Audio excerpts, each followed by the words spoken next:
Esse podcast é um oferecimento de Samsung Galaxy AI. E sabe o que mais ele te oferece? Que tal um intérprete em tempo real na palma das suas mãos para você nunca mais ter problemas em viagens ou reuniões? E falando em viagens, não precisa mais ficar com aquela foto torta. Com a câmera aprimorada, você deixa sua foto genial sem ter que baixar outros apps. Tem tanta coisa que o Samsung Galaxy AI pode fazer por você. Clica aí no banner para descobrir o que. Galaxy AI, a inteligência artificial nas suas mãos.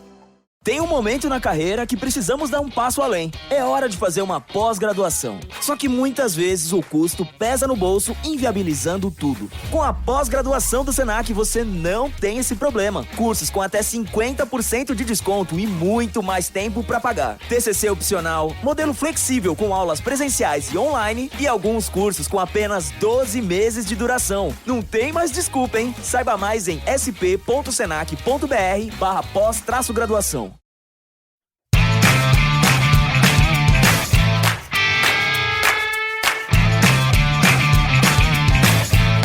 Si te interesa el branding, el diseño, la historia y la cultura de marca, acomódate, porque empieza Brand Stoker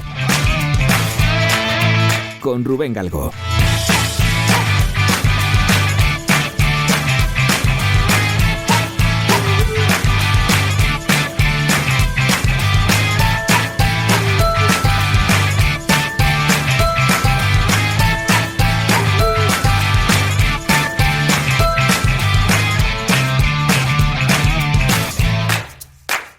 Hola, ¿qué tal? Muy buenas amigos de Brand Stoker, ¿cómo estáis? ¿Sabéis qué tienen que ver Tom y Jerry, los nazis y Marty McFly con el incidente Roswell? Se trata de una empresa norteamericana que se dedicaba originalmente a fabricar empanadas y sin saberlo acabó creando un deporte, tal cual. Esta semana voy a contaros la historia de la marca Frisbee y el origen de los ovnis.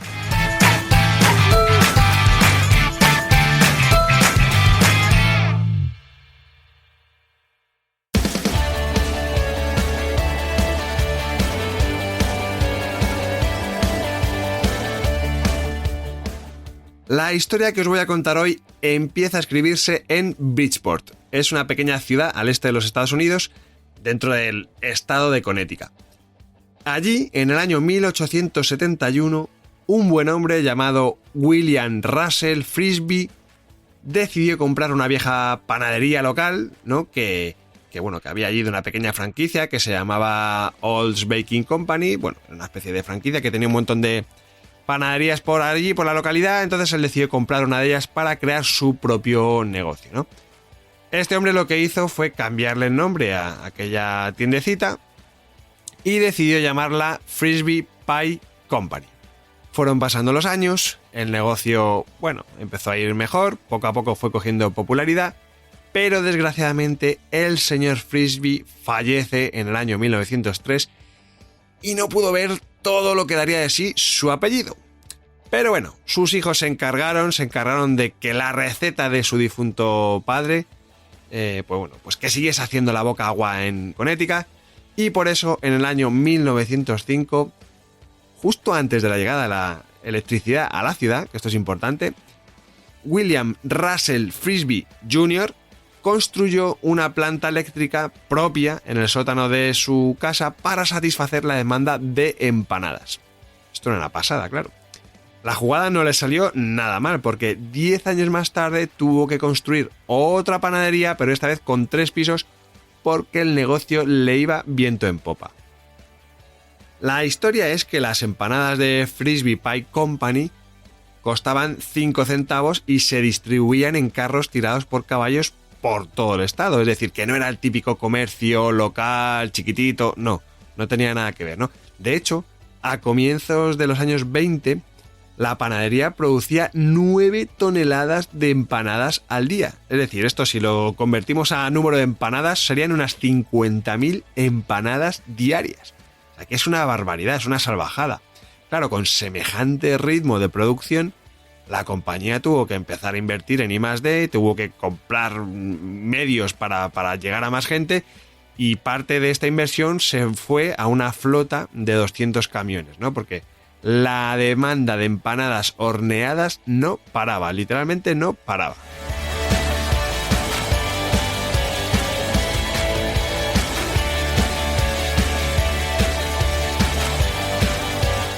Uno de los pilares de este negocio estaba en algo muy sencillo, y es que había dejado de ser la típica empresa de productos B2C, es decir, que vendía, digamos, empanadas a público final, para convertirse en todo un referente del B2B. Es decir, empezaron a venderle empanadas a otras panaderías y a otras distribuidoras y a otras tiendas de alimentación, y estas eran las que vendían directamente el producto a la gente, no lo hacía Frisbee Pie Company. Esto les permitió crear una red comercial, la verdad es que era muy potente, ¿no? Porque al final esto les permitía vender empanadas, pasteles y panes en un montón de localidades del estado y sobre todo en muchas universidades. Precisamente, en la Universidad de Yale, esto tengo que aclararlo porque en Connecticut hay un montón de universidades, ¿no? Y sobre todo una de las más conocidas es la de Yale. Yale estaba en Bridgeport, justamente. Y claro, la Universidad de Yale, las empanadas, el apellido Frisbee, bueno, aquí hay una especie de simbiosis, ¿no? A tres bandas en la que, bueno, el resultado va a ser vital para el devenir del apellido Frisbee y curiosamente para crear uno de los casos más maravillosos y más curiosos del mundo del naming. Veréis. Las empanadas de las que os estoy hablando son esas empanadas recién horneadas que aparecían en los dibujos animados de Tom y Jerry. Seguro que os recordáis la escena, Tom y Jerry, de repente hay un pastel, una tarta que se pone ahí recién salido del horno en una ventana, y ese pastel recordáis que lleva con una especie de bandejita metálica, ¿vale? Pues esas son precisamente las empanadas de las que os estoy hablando. Y al final esto siempre termina siendo motivo de pelea y de todo el gag para Tom y Jerry, ¿no? Bueno, pues si recordáis, estas empanadas tenían una especie de moldes de metal que eran redondos, ¿no? Y este molde era así precisamente para que cuando se metiese en el horno el pastel se pudiese, bueno, que aguantase muy bien las altas temperaturas y sobre todo que no se deformasen, ¿no? Que las tartas y los pasteles y las empanadas no se deformasen. Y diréis, ¿y esto a qué viene este rollo que nos está contando? Bueno, veréis. Los empleados de Frisbee Pie Company jugaban a lanzarse estos moldes que os estoy contando los unos a los otros durante el almuerzo. Al estar en una zona cercana a la Universidad de Yale, los alumnos empezaron a hacer lo mismo dentro del campus. Y claro, a su vez, esta práctica pues, se fue poniendo de moda dentro de otras universidades del estado. Los moldes de metal eran una pasada porque tenían una aerodinámica tan buena que claro, tú los podías lanzar tranquilamente, que planeaban sobre el aire y en el aire de una manera estupenda. Entonces, esto claro, pues se prestaba a que se jugase mucho a este tipo de juegos, ¿no? Pero había un problema muy gordo además, y es que al ser de metal, si te daban un golpe con una bandeja de estas en la cabeza, pues te hacían bastante daño. Por eso los universitarios lo lanzaban avisando de que estaba en el aire al grito de Frisbee. ¿Por qué? Porque los moldes tenían grabado el logotipo de Frisbee Pie Company.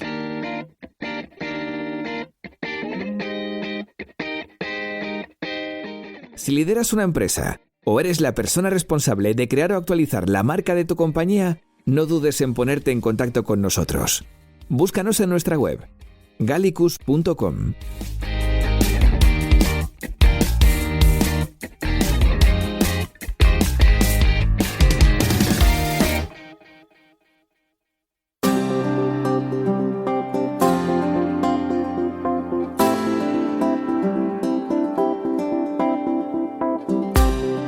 Entonces, bueno, esto es un poco el origen del Frisbee.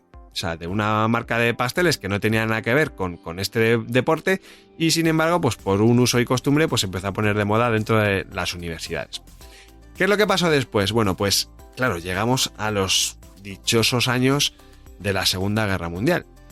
Muchos de aquellos universitarios tuvieron que dejar sus estudios para enrolarse en el ejército de los Estados Unidos y irse al frente a pegar tiros. En los ratos libres, pues os podéis imaginar, en las bases militares y en los cuarteles, pues el tiempo se pasaba, era eterno, ¿no? Entonces, ¿cómo se distraían? Pues dijeron, bueno, pues ¿por qué no jugamos a lanzarnos el viejo frisbee igual que hacíamos en la universidad? Y al final, pues allí se fue poniendo de moda también. Uno de esos muchachos que jugaban al frisbee en la universidad y luego también en las bases aéreas del ejército americano era Walter Frederick Morrison. Este hombre era un piloto del mítico avión de combate P-47, el famoso Thunderbolt de las Fuerzas Aéreas estadounidenses. Está saliendo un montón de películas. Bueno, es un avión legendario. Bueno, pues durante una misión, este señor, este Walter Frederick Morrison, estaba en Italia, iba con su avión, con su Thunderbolt, y de repente los nazis lo derriban. Le detienen, le meten prisionero en un campo de concentración, en el campo de concentración de Stalag 13, y allí le tienen durante 48 días. Después de esos días, y sobre todo después de concluir la contienda, este hombre puso en práctica todos esos conocimientos de aerodinámica que había ido adquiriendo en el tiempo de militar, ¿no? Mientras que estuvo sirviendo al ejército estadounidense. Al final, durante el tiempo que estuvo ahí encerrado, prisionero, pues él estuvo pensando, tuvo muchísimo tiempo libre, evidentemente, y estuvo pensando cómo podría mejorar el famoso frisbee. Entonces, finalmente, en el año 1946, todo ese tiempo que había estado dando vueltas y tal, lo consiguió plasmar, todo ese conocimiento, y diseñó el Whirlo Way, que fue el primer disco volador del mundo.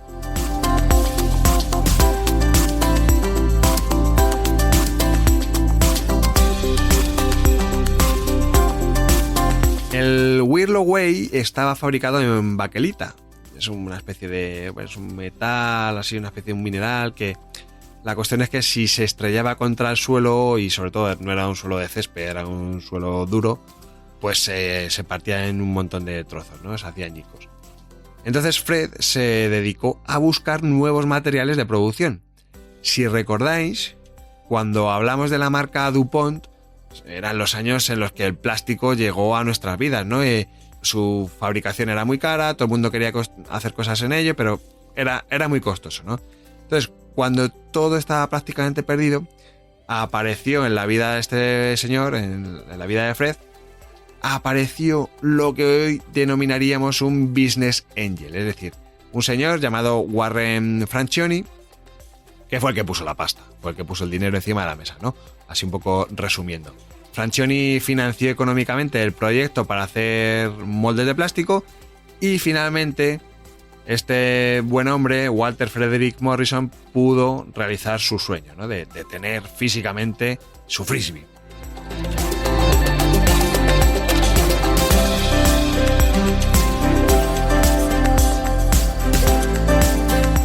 Un año antes de todo esto, en el año 1947, un hombre de negocios de la época, de 1947, llamado Kenneth Arnold, estaba volando tenía un avión privado, ¿no? Pues estaba volando acerca del monte Rainier y de repente vio varios objetos brillantes en el cielo, en forma de ala delta, que volaban a más de 1900 km por hora. Por lo menos eso es lo que él calculó así a bote pronto. El hombre, cuando aterrizó, fue a las autoridades, lo denunció y en su declaración dijo literalmente: aquellas cosas marchaban velozmente como un escuadrón y se movían como lo hace un disco que rebota en la superficie del agua. Estas fueron sus palabras.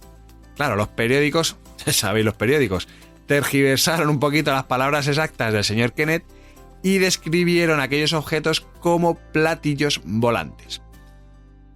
Este hecho fue el pistoletazo de salida de lo que hoy llamamos fenómeno ovni.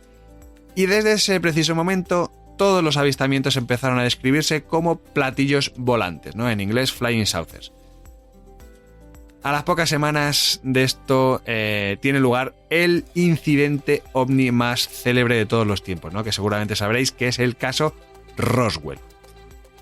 Aquí sí que me vais a disculpar porque no me voy a pronunciar en este asunto, no porque no me apasione, que me flipa, me encanta, sino porque es un tema que se aleja bastante con la historia de las marcas, ¿no? Y de esta marca en concreto. Pero sí que os recomiendo que escuchéis podcasts al respecto, que hay miles, o que le preguntéis al bueno de David Mulé, que bueno, ya sabéis que él, aparte de podcaster, pues él es un tío que lleva un montón de años estudiando pues todos estos temas de los ovnis, la ufología y demás. La cuestión es que los ovnis estaban en boca de todo el mundo. Y Fred Morrison convenció a Franchioni pues para llamar a su invento, como no, Flying Saucer, es decir, platillo volante. A pesar de que este naming tan oportunista y que bueno, que todo parecía que iba a funcionar, las ventas no fueron como se esperaban. Y desgraciadamente, pues al final el señor Morrison y el señor Franchioni se terminaron separando. El pobre Fred estaba literalmente sin blanca, o sea, se había quedado sin dinero. Así que le compró, con lo poco que tenía, le compró a Franchioni todos los platillos que no habían podido vender y los intentó comercializar él pues por su cuenta, ¿no? Pues en ferias, en pueblos y bueno. La verdad es que todo un poco triste, la verdad, el terminar ahí intentando malvender sus sueños realmente.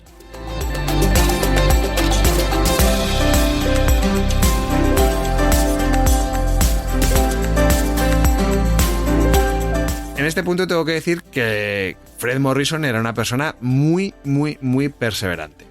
Y al año siguiente de que todo esto sucediese, él seguía con su depresión, seguía ahí hecho polvo, pero vuelve a la carga con un nuevo prototipo. Esta vez, aquí viene algo muy importante, esta vez fue un diseño creado junto con su esposa, Lou Ney Morrison. Juntos crearon... Bueno, ellos realmente empezaron a perfeccionar, ¿no?, todos los diseños que habían hecho hasta entonces y por fin encontraron la forma de abaratar los costes de producción y sobre todo de mejorar el diseño del Frisbee. Y el resultado final fue bautizado con el naming Pluto Plater, es decir, platillo de Plutón.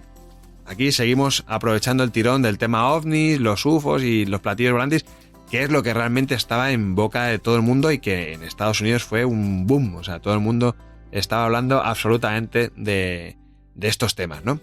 Bueno, pues Fred había creado junto a su mujer el arquetipo de lo que hoy conocemos como disco volador. Pero acabó tan cansado, o sea, esto la verdad es que es muy triste también, pero acabó tan cansado cuando ya lo consiguió, cuando estaba ya todo funcionando, iba todo viento en popa, dijo, mira, le voy a vender mis derechos a la empresa Waham O y en 1955 se desvinculó totalmente del proyecto. Es muy triste, pero al final, cuando le dieron algo de dinero por el proyecto, se fue y lo dejó todo por cuatro perras, realmente. Waham O siguió llamándolo Pluto Plater hasta que en el año 1959 descubrieron, esto también es llamativo, que los estudiantes universitarios que estaban jugando al Frisbee de toda la vida, pues en lugar de llamarle Frisbee, lo estaban llamando Pluto Plater. Claro, entonces aquí la empresa, la juguetera realmente, pues tuvo ahí una especie de argucia legal en el registro del nombre y lo que decidieron fue cambiarle el naming y en lugar de llamarle Pluto Plater o Frisbee, lo cambiaron por Frisbee. A ver, voy a deletrear, ¿no? Originalmente el apellido Frisbee era Fris, F-R y latina S, acabado en B, es decir, B y latina E. Y aquí, para que sonase muy parecido y que se escribiese distinto y por lo tanto sortear un poco el tema del registro del nombre, lo llamaron Frisbee acabado en B-E-E, no en B de abeja, ¿vale? Esto al final pues fue un poco lo que terminó quedándose en el inconsciente colectivo y toda la gente asocia Frisbee a este nombre cuando realmente el origen es el de las tartas. Pero bueno. Antes de acabar, tengo que deciros que la empresa de empanadas se cerró en el año 1956. Esto es una realidad. Al final todos estos negocios, si no se gestionan bien o hay un momento en el que se corta un poco esa evolución, pues se terminan diluyendo, desapareciendo.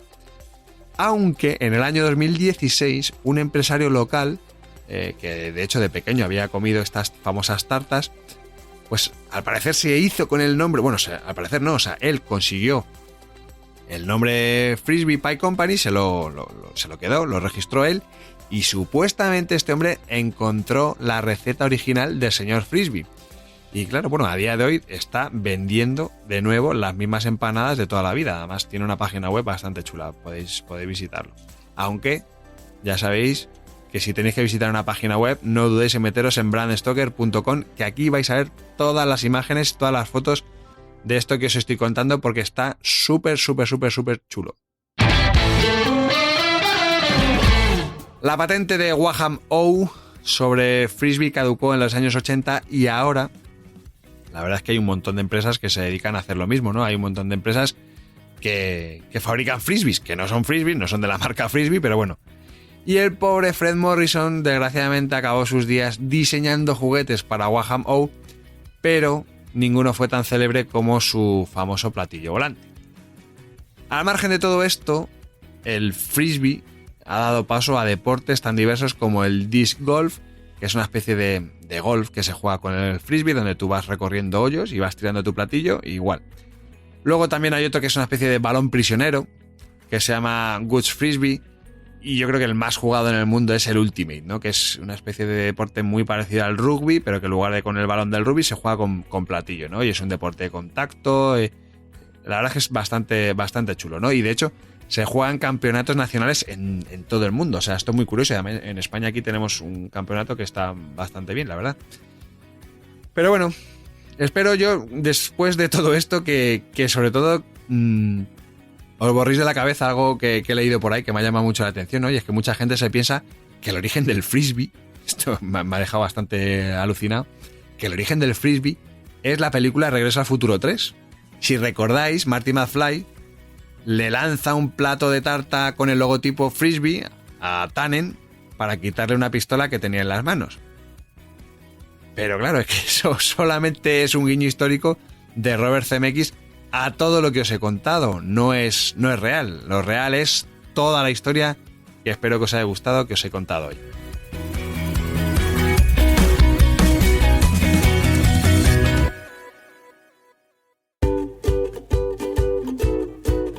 Bueno, Branders, pues hemos llegado al final de este programa de Brand Stoker y como siempre tengo que deciros que ha sido un placer. Pero antes de echar el cierre, quiero recordaros que podéis apoyar nuestro trabajo de dos formas muy sencillas. La primera es realizando vuestras compras en Amazon a través del enlace de afiliados que tenemos en nuestra página web. Y la segunda es haciéndoos mecenas de Brand Stoker.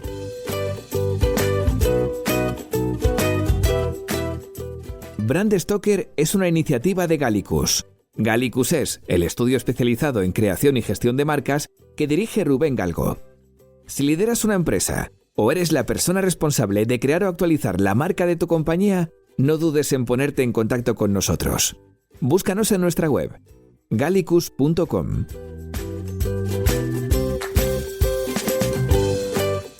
Ya sabéis que nos podéis seguir en Twitter, Facebook e Instagram, donde nos encontraréis con el usuario Brand Stoker, o si lo preferís, me podéis seguir a mí a través del usuario Crenecito. Por supuesto, no olvidéis comentar este programa, darle a me gusta y compartirlo en vuestras redes sociales. Y si os habéis quedado con ganas de más, podéis escuchar más programas de Brand Stoker en iVoox y sobre todo en brandstoker.com. Muchas gracias por estar ahí y recordad, como dijo Paul Rand, el diseño es simple. Por eso es tan complicado. ¡Hasta el próximo programa! ¡Chao!